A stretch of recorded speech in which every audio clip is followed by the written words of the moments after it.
அடுத்தது தீபாவளி ஸ்பெஷல் என்ன பலகாரம் பண்ண போகிறேன்னா இன்றைக்கி ஸ்வீட் பண்ண போகிறதுல அது பதில் நல்லா முறுமுறுன்னு காரசாரமான மிக்சர் தான் பண்ண போகிறேன். வாங்க எப்படி சேர்த்துன்னு பார்க்கலாம். மிக்சர் பண்ணுறதுக்கு ஃபஸ்ட்டு ஓமம் பொடி ரெடி பண்ணிக்கலாம். அதுக்கு ஒரு பவுல் கடலை மாவு 1 கப்பு, 1/4 கப் அரிசி மாவு சேர்த்துட்டு அது கூட மஞ்சள் தூள் 1/2 டேபிள் ஸ்பூன் சேர்த்துட்டு தேவையான உப்பு, கொஞ்சமாக பெருங்காயத்தூள் சேர்த்துட்டு 1 டேபிள் ஸ்பூன் எண்ணெய் சூடான எண்ணெய் சேர்த்துட்டு கொஞ்சம் கொஞ்சமாக தண்ணி சேர்த்து நல்லா முறுக்கு பதத்துக்கு பிசைஞ்சு வச்சுக்கலாம். இதுலேயே சின்ன சின்ன ஹோல்ஸ் இருக்கிற அச்சியை முறுக்கு குழலில் சேர்த்துட்டு பிசைஞ்சு வச்சுக்கிற மாவு சேர்த்து நம்ம சூடான எண்ணெயில் புழிஞ்சு விட்டுலாம்.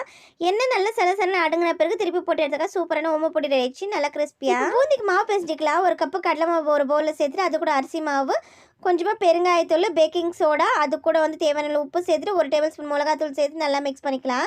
கொஞ்சம் கொஞ்சமாக தண்ணி சேர்த்து நல்லா திக்கான பதத்துக்கு மாவு பிசைஞ்சு வச்சுக்கலாம். இப்போ பூந்தி கரண்டியில் சூடான எண்ணெயில் நம்ம பொரிச்சு எடுத்துடலாம்.